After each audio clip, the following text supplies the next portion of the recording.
অনেক সময় আমরা দেখি যে রোগীটি লাইফ সাপোর্টে নাই কিন্তু আইসিইউতে আছে, আমরা বুঝতে পারি না লাইফ সাপোর্ট লাগছে না, তাহলে আইসিইউতে কেন? আইসিইউ থাকা মানে তো অনেক দুশ্চিন্তা। এই নল করে খাবারটা কিন্তু রোগীর পাকস্থলীতে সরাসরি পৌঁছে যাচ্ছে। এই যে আমরা ব্যবস্থাটা দেখতে পাচ্ছি এটাকে বলে টি পিস। টি পিসের টি এর মতো দেখতে বলে এটাকে বলা হয় টি পিস। এটার মাধ্যমে অক্সিজেন যায়। না জেনে না বুঝে অনেকে বলে ফেলছে যে একটা ইঞ্জেকশন দিয়ে রোগীটা মারা গেল বা রোগীটাকে মেরে ফেলা হয়েছে। ব্যাপারটা একদমই তা নয়। এগুলো সবই জীবন রক্ষাকারী ওষুধ এবং এগুলো দেওয়া হয় শেষ চেষ্টা হিসেবে।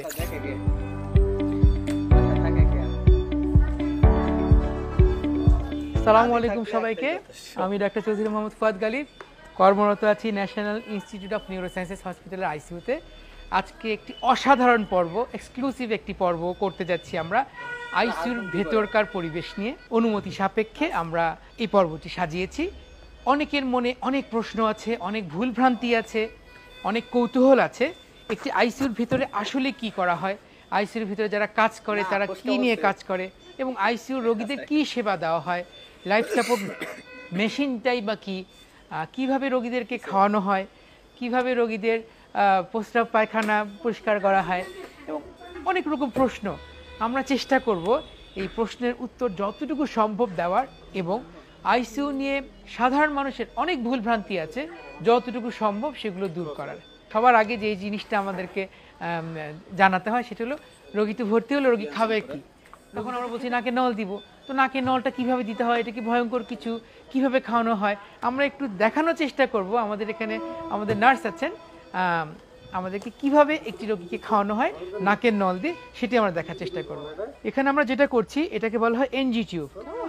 একটা সিরিঞ্জ পাম্প, সিরিঞ্জ আছে, এটা সিরিঞ্জ পাম্পের মাধ্যমে দেওয়া যায়, তবে বেশিরভাগ ক্ষেত্রে আমরা এই ফিডিং টিউব অথবা একটা দেখেন একটা 50 সিসি সিরিঞ্জ দিয়ে এই খাবারটা, লিকুইড খাবারটা সিস্টার নার্সিং স্টাফ যিনি আছেন উনি খাবারটা দিয়ে দিচ্ছেন এবং এই নল করে খাবারটা কিন্তু রোগীর পাকস্থলীতে সরাসরি পৌঁছে যাচ্ছে।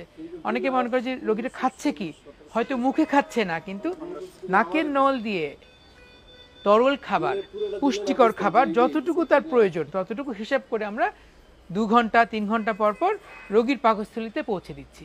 আমরা নাকের নল দিয়ে খাওয়ানোর বিষয়টি দেখালাম। খাওয়াতে হলো এখন স্বাভাবিক প্রক্রিয়ায় পায়খানা পেশাব তৈরি হবে। তো কিভাবে আইসিইউতে থাকা রোগীর প্রস্রাব হয় এবং কিভাবে আমরা ক্যাথেটারের মাধ্যমে এই প্রস্রাবটা কালেক্ট করি ইউরিন ব্যাগে, সেটা আমরা একটু সরাসরি দেখব। আমার হাতে এখন যে পাইপটি আমি দেখাচ্ছি সেটাকে বলে হচ্ছে ক্যাথেটার টিউব। কেমন? ক্যাথেটার হলো প্রস্রাবের নালীর ভিতরে যে রাবার ক্যাথেটারটা আমরা ঢুকিয়ে দিই সেটার একটা সংযোগ আছে এই পাইপের সাথে। এই পাইপটা দেখেন একটা ইউরিন ব্যাগের মধ্যে যাচ্ছে এবং ইউরিন ব্যাগের মধ্যে মাপ আছে। এটা আমরা মাপ মতো প্রতি 24 ঘন্টায় কতটুকু প্রস্রাব হলো সেটা হিসাব রাখি। এটার সাথে আমাদেরকে মিলাতে হয় কতটুকু স্যালাইন অথবা কতটুকু খাবার রোগীটাকে দেওয়া হলো সর্বশেষ 24 ঘন্টায়। শেষ 24 ঘন্টায় আমরা স্যালাইনের হিসাব এবং প্রস্রাবের হিসাবটা থেকে আমরা বের করতে পারি শরীরে কি পানি বেশি জমে যাচ্ছে নাকি পানি বেশি কমে যাচ্ছে। এটাকেই বলা হয়, ভিতরটা আমি দেখাতে পারছি না সঙ্গত কারণে, ইউরিনারি ক্যাথেটার, যেটা প্রস্রাবের নালী দিয়ে ঢোকানো। এখন যেটা দেখাচ্ছি সেটা হলো মনিটর। আইসিইউর অন্যতম অনুষঙ্গ হলো ক্রিটিক্যাল কেয়ার মনিটরিং, যেটাকে আমরা বলি ইন্টেন্সিভ কেয়ার মনিটরিং, এবং সেটার প্রধান অংশ হলো একটা ভালো মনিটর। যেই মনিটর আমাদেরকে SpO2 মানে saturation of percentage saturation of oxygen, রোগীর রক্তে, মানুষের রক্তে কতটুকু অক্সিজেন আছে সেটা আমাদেরকে দেখাবে, যেটা সাধারণত করোনার সময় থেকে আমরা সবাই জানি যে 90-এর উপরে থাকতে হবে, 95-এর কাছাকাছি। এখানে আমরা তাই দেখতে পাচ্ছি 95-এর কাছাকাছি। তার মানে এই রোগীর রক্তে অক্সিজেনের মাত্রা পর্যাপ্ত পরিমাণ আছে। কেন? পাশে আমরা দেখছি হার্ট রেট, তার মানে প্রতি মিনিটে হার্ট, আমাদের হৃৎপিণ্ড কতগুলো স্পন্দন করছে হার্ট রেটটা দেখাচ্ছে। তারও নিচে আমরা দেখতে পাচ্ছি একটা ইসিজি মনিটরিং আছে। কেমন? ইসিজি মনিটরিং, রোগীর শরীরে বুকের উপরে কতগুলো তার লাগানো থাকে, এখান থেকে ইসিজির একটা একদম বেসিক রিদম, লিড টুটা এখানে আমরা দেখতে পাচ্ছি। তারও নিচে দেখতে পাচ্ছি এটা হচ্ছে প্রেশার, যেটা ব্লাড প্রেশার আমরা বলি, বিপি। এটা কিন্তু মেশিন আমাকে দেখিয়ে দিচ্ছে NIBP, non invasive blood pressure. নির্দিষ্ট সময় পরপর এখানে ঠিক করে দেওয়া আছে 15 মিনিট। 15 মিনিট পরপর মেশিন রোগীর হাত থেকে অটোমেটিক একটা ব্যাগ ফুলিয়ে, একটা কাফ মেশিন ফুলিয়ে এই ব্লাড প্রেশারটা মেপে নিচ্ছে। কেমন? এবং আইসিইউর কিন্তু অন্যতম অনুষঙ্গ হলো এই মনিটর, যেটা আপনারা সব আইসিইউতে দেখবেন। একটা আইসিইউ বেডের মধ্যে কি থাকে, একটা আইসিইউ বেড থাকছে, এটা 3 ফাংশন 4 ফাংশন 5 ফাংশন বিভিন্ন রকম বেড থাকে, বেডগুলো উঁচু নামা করা যায়। তাহলে আইসিইউতে আমরা কি করছি, একটা বেড আছে, আমার বাম পাশে একটা লাইফ সাপোর্ট মেশিন আছে। এই রোগীটি এই মুহূর্তে লাইফ সাপোর্ট মেশিন পাচ্ছে না, তার প্রয়োজন হচ্ছে না, সে এখন তুলনামূলকভাবে ভালো, কিন্তু মনিটরিংটা এখানে খুব জরুরি। অনেক সময় আমরা দেখি যে রোগীটি লাইফ সাপোর্টে নাই কিন্তু আইসিইউতে আছে, আমরা বুঝতে পারি না লাইফ সাপোর্ট লাগছে না, তাহলে আইসিইউতে কেন? আইসিইউ থাকা মানে তো অনেক দুশ্চিন্তা, ওদিকে বেসরকারি কোনো প্রতিষ্ঠানে হলে বিলের একটা বিষয় জড়িত। রোগীকে খুব নিবিড় পর্যবেক্ষণ করার জন্য এই ইন্টেন্সিভ মনিটরিংটা খুব জরুরি। অনেক সময় আমরা এই মনিটরিংয়ের জন্য রোগীকে, যে রোগীগুলো একটু আশঙ্কায় আছে তাদেরকে আমরা আইসিইউতে শিফট করি, যেন তার মনিটরিংটা ভালো হয়, সার্বক্ষণিক প্রেশার, যে প্যারামিটারগুলো আছে ইসিজি সবগুলো যেন আমরা দেখতে পারি। এখন আমরা যেটা দেখতে পাচ্ছি এটা হলো লাইফ সাপোর্ট মেশিন, যেটাকে আসলে বলা হয় ভেন্টিলেটর মেশিন। এটার উদ্দেশ্য হলো একজন রোগীকে নিঃশ্বাস প্রশ্বাস দেওয়া। আমার হাতে দেখতে পাচ্ছেন একটা বেলুন আছে, এটাকে একটা ব্যাগ বলে, এটা একটা আর্টিফিশিয়াল লাংস। তার মানে এই জিনিসটি, এই পাইপটি যখন কোনো একটা টিউবের মাধ্যমে রোগীর শ্বাসনালীতে দিয়ে দেওয়া হবে, যেটাকে আমরা বলি এন্ডোট্রাকিয়াল টিউব অথবা ট্রাকিওস্টোমি টিউব, এটার সাথে সংযোগ করে দিলে এই মেশিন নির্দিষ্ট সময় পর পর নির্দিষ্ট পরিমাণে বাতাস, অক্সিজেনযুক্ত বাতাস রোগীর ফুসফুসে সাপ্লাই দিবে, মানে ব্যবস্থা করে দিবে। 5 সেকেন্ড পর পর 500 মিলি বাতাস ফুসফুসের মধ্যে প্রসারণ করে দিচ্ছে, ফুসফুসের মধ্যে সাপ্লাই দিচ্ছে। এটা আমরা সেটাই দেখতে পাচ্ছি এখানে। তার মানে এই ঘটনাটি ঘটে যখন একটি মেশিন নির্দিষ্ট সময় পর পর শ্বাসটা নিশ্চিত করে, তখনই এটাকে আমরা বলি ভেন্টিলেটর মেশিন। মূলত লাইফ সাপোর্ট বলতে এটাকেই বোঝানো হয়। এখন সম্পূর্ণ ভিন্ন একটি বিষয় দেখব আমরা। কখনো কখনো আইসিইউতে, বিশেষ করে নিউরোট্রমার পেশেন্টগুলো আমরা দেখি যে গলার মধ্যে একটা কিছু বাধা থাকে এবং রোগী যেখানে গলা নড়াতে পারবে না, একটা কিছু দিয়ে একটা কলার বলা হয়, সেই কলারটি আমরা দেখব এখানে সরাসরি। এবং বাম পাশে আরেকটি বেড আমরা দেখব, গলার মধ্যে একটা টিউব আছে, যেটাকে আমরা ট্রাকিওস্টোমি টিউব বলি। এই টিউবের মাধ্যমে কিভাবে বাহির থেকে অক্সিজেন প্রবাহিত হয় এবং কিভাবে মেশিনে এটা সংযুক্ত করা হয়, এই দুটো জিনিস আমরা একটু দেখার চেষ্টা করব। প্রথমে আমরা চলে আসি কলারের ক্ষেত্রে, যেটাকে আমরা বলি নেক কলার। এখানে আমরা দেখতে পাচ্ছি এটাকে বলা হয় একটা নেক কলার। এটা একটা বিশেষায়িত নেক কলার, এটাকে বলা হয় ফিলাডেলফিয়া কলার। এটার উদ্দেশ্য হলো আমাদের যে মেরুদণ্ডের যতটুকু হাড় গলায় থাকে, আমরা যেটাকে সার্ভাইকাল স্পাইন বলি, এটাকে স্ট্যাবিলিটি দেয়। তার মানে এটার আঘাতের কারণে এটা যে সরে গিয়েছে, এটা যেন ঠিক জায়গায় থাকে, এটাই হলো তার উদ্দেশ্য। আমরা এখানে রোগীর গলায় দেখতে পাচ্ছি একটা টিউব সংযুক্ত আছে, অক্সিজেনটার সংযোগ আছে, আর এখান থেকে বাতাসটা বের হওয়ার ব্যবস্থা আছে। এটাকে আমরা বলি ট্রাকিওস্টোমি টিউব। এবং ট্রাকিওস্টোমি টিউবের সাথে এই যে আমরা ব্যবস্থাটা দেখতে পাচ্ছি, এটাকে বলে টি পিস। টি পিসের টি এর মতো দেখতে বলে এটাকে বলা হয় টি পিস। এটার মাধ্যমে অক্সিজেন যায়, এমনকি life support machine, BiPAP machine কখনো কখনো ট্রাকিওস্টোমি টিউবের মাধ্যমে সংযুক্ত করা যায়। এই জিনিসটার নাম হলো ক্যানিউলা। এটা আমরা সাধারণত করি কোথায়, কোনো একটি রক্তনালীতে এই জিনিসটা করা হয় স্যালাইন দেওয়ার উদ্দেশ্যে, এটাকে বলা হয় ক্যানুলা। এটার মাধ্যমে হাতে অথবা পায়ে কোনো একটি রক্তনালীতে আমরা, দেখেন এখানে একটা আছে, এটা নষ্ট হয়ে যাওয়াতে আমরা আরেকটা করছি, এটার মাধ্যমে এই স্যালাইনটা শরীরে প্রবাহিত হয়। ক্যানুলাটি সাধারণত আমরা 2 দিন, কখনো কখনো 3 দিন পর্যন্ত রাখতে পারি, দেখতে হবে যে ক্যানুলার জায়গাটা ঠিক আছে কিনা। কখনো কখনো ক্যানুলা নষ্ট হয়ে গেলে দিনেও 2টা করা লাগতে পারে। আবার এমন অবস্থা আমরা পাই, একটু আমরা ওদিকে যাই, যে ক্যানুলা কোনো মতেই পাওয়া যাচ্ছে না, অথবা রোগীটি শকে আছে, ব্লাড প্রেশার উঠছেই না, তখন এই ক্যানুলার মাধ্যমে স্যালাইন যতটুকু দেওয়া দরকার তার থেকে বেশি স্যালাইন আমাকে দিতে হবে। তখন আমাদেরকে যে ব্যবস্থায় যেতে হয় সেটাকে বলা হয় সেন্ট্রাল লাইন, আমরা বলি সিভিপি, সেন্ট্রাল ভেনাস ক্যাথেটার। এই ক্যাথেটার থেকেই একটা লম্বা পাইপ আছে, সেটাকে আমরা সেন্ট্রাল লাইন বলি। সাধারণত মোটা কোনো রোগের মধ্যে সেটা দেওয়া হয় এবং সেটা কিন্তু একটা প্রসিডিউর অথবা একটা ছোটোখাটো অপারেশন। আমরা তখন রোগীর লোককে বলি যে একটা সিভি লাইন সেট এনে দিতে হবে, অথবা সিভি লাইন যদি থাকে সেটা কিন্তু ব্যবহার করা হয়। আমরা যদি একটু ফোকাস করে দেখাই, এখানে দেখি মা, একটু দেখি, হ্যাঁ, এখানে ওনার ডান পাশে উপরে রাইট সাবক্লেভিয়ান একটা ভেইনে এই সেন্ট্রাল ভেনাস ক্যাথেটার সিভিসি লাইনটি করা হয়েছে। এবং এটার মাধ্যমে সুবিধাটা হলো এখানে 3টা চ্যানেল আছে, সব ধরনের স্যালাইন আমার যত খুশি যতটুকু পরিমাণে দেওয়া প্রয়োজন আমি এই সিরিঞ্জ পাম্প অথবা ইনফিউশন পাম্প অথবা প্রেশার ব্যাগ দিয়ে রোগীর শরীরে প্রবাহিত করতে পারবো। তো এই সেন্ট্রাল লাইন, সিভি লাইন এবং কখনো কখনো আমাদেরকে আর্টারিয়াল লাইনও বলে একটা জিনিস আছে। আর্টারিয়াল লাইন হলো এরকম একটা ক্যাথেটার যেটা কোনো একটা আমরা কি বলি ধমনী শিরা সহজ করে বলি, এটা আর্টারি। আমরা সিভি লাইন অথবা ক্যানুলা সাধারণত করি কোনো একটা শিরাতে, আর এটা করি আমরা আর্টারিয়াল লাইন করি একটি ধমনীতে। ধমনী মানে যেখান থেকে রক্তটা অনেক বেশি বেগ নিয়ে প্রবাহিত হয় হৃৎপিণ্ড থেকে।